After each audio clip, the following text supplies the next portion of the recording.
Hey, feeling good, like I should.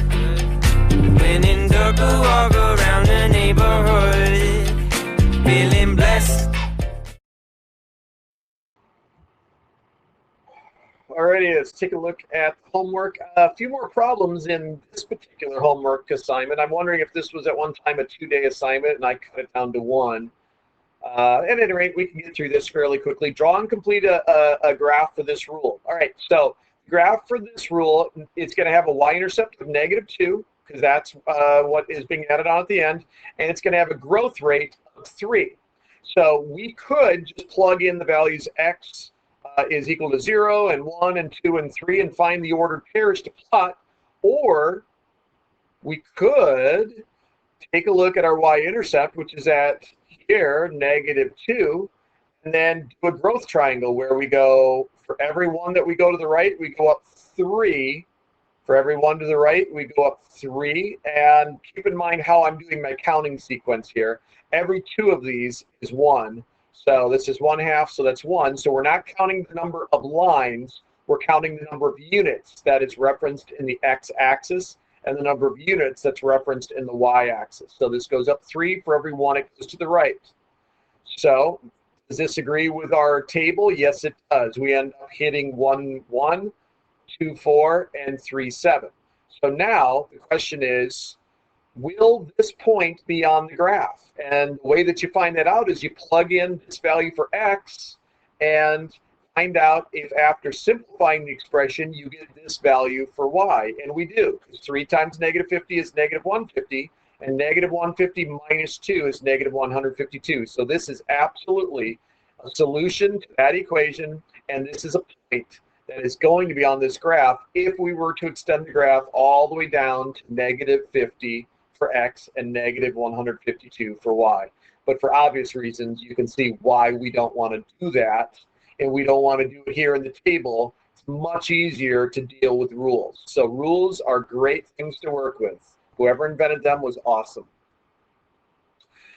Simplify each expression below.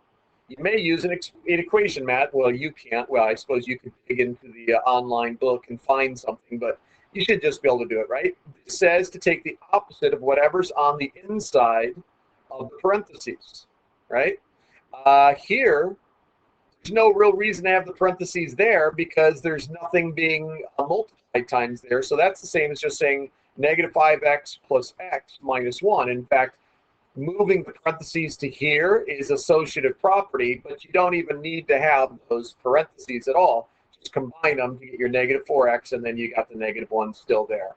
And here, this gets a little trickier because you're subtracting -5x and subtracting 1, so we would want to send in the dive bombers, and that becomes 6x plus 5x, and then the opposite of 1 is -1, so 11x minus 1. Invent a tile pattern that grows by 4 each time. Draw figures 0, 1, 2, and 3. All right, so this it didn't tell us what to start with. You could have yours look any way you want, but this has to happen. It's got to be y equals 4x plus something. So you may have started with 2, you might have started with 3, you may have even started with 0. So you could have had a tile pattern that modeled this rule, y equals 4x, or y equals 4x plus 2, or 4x plus 3, or any number. So yeah, these answers vary, so hopefully you've shown something where you can prove that the growth rate is growing by 4 each time. Complete the table for y equals 3 minus x. It might be good for us to write this as y equals -x plus 3, so you can kind of get an idea that the growth rate is going down 1 for every one that it goes to the right. Right? So it's more, not really a growth rate, more of a rate of decline. So as x increases, y goes down by 1, and when x was equal to 0, y was equal to 3. So you started off with a 0 figure, having 3 tiles, and every one thereafter decreased by 1. And I'm not sure how you're getting into negative tiles with our tile figures, but in theory, that's what it would look like. So is 32 -29 a point on the graph? Well, remember, that's your x and that's your y. So is 3 minus 32 equal to -29? And the answer is yes, it is. 3 minus 32 is -29. Or opposite of 32 plus 3 would still give you negative 29 if you thought about it this way instead. For each equation below, solve for the given variable, then check your solutions. Okay, so we've done this a fair amount.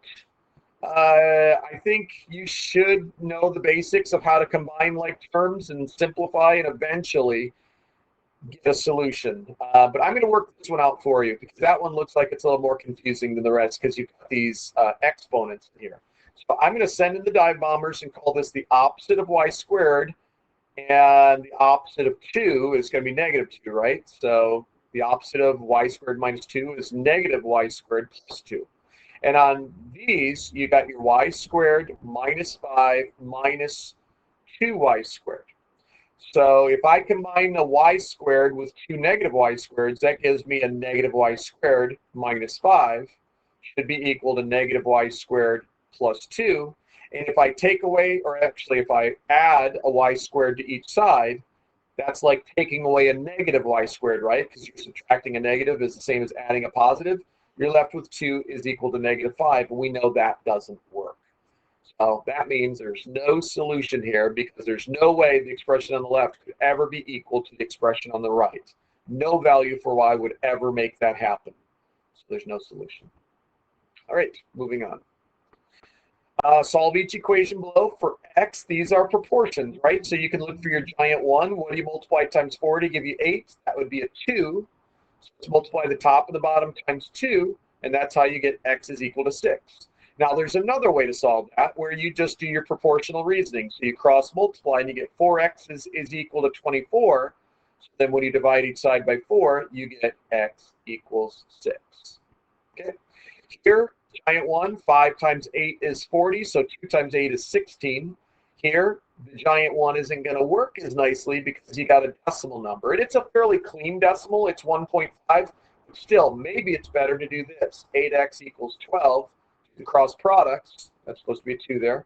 And then when you take 8 and divide it on each side, you get x is equal to 12 divided by 8, which is 1 4/8, which is the same as 1 1/2. And then the same thing happens here. That could be a little bit more confusing.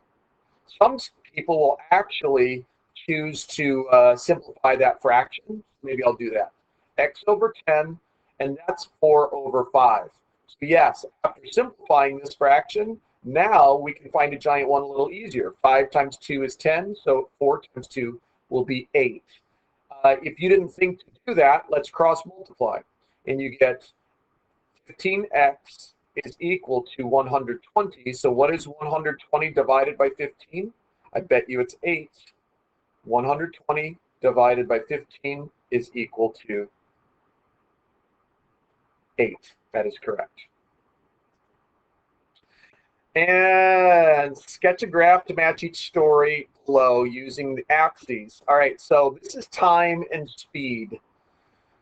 So Lewis is riding his skateboard at the same speed all the way home. So time never ends. So that keeps going. But if you're going at a constant rate of speed, he's not getting faster. He's not getting slower. That's just going to be a straight horizontal line. Karina jogs along the same speed until she reaches a hill. So this is Karina.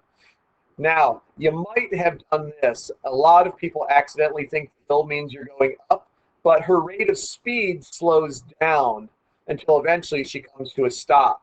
So anyone that's on this line, this means your speed is 0 miles per hour or whatever the rate of speed is. We don't know what time is, whether we're counting minutes or hours or whatever. So on that line would imply that you've stopped, but the time keeps moving on. So she's going at a constant rate of speed, and then she slows and slows and slows until she comes to a stop. And then Sergey is talking with his friends at a donut shop, right? He's not going anywhere. He's just talking, standing there. Then he realizes that he's almost late for school, so he starts running. He runs to school, but then he slows to a walk. And so now he's going at the constant rate of, oh, wait, hold on. Well, this one's a little sketchy. Because that implies that he's accelerating, and he's constantly accelerating in speed.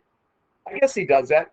He starts running and accelerates to get to a speed, and then he slows down to a walk, and then he walks at a speed, and then he slows down again, and he gets to school, and he sits at his desk, and now time goes on while he's not moving. So yeah, that is actually valid. And that does it for our homework. How much time was that? Almost 10 minutes. All right, let's move on to the next activity. Take care. Take care. Hey, feeling good, like I should. When in dark,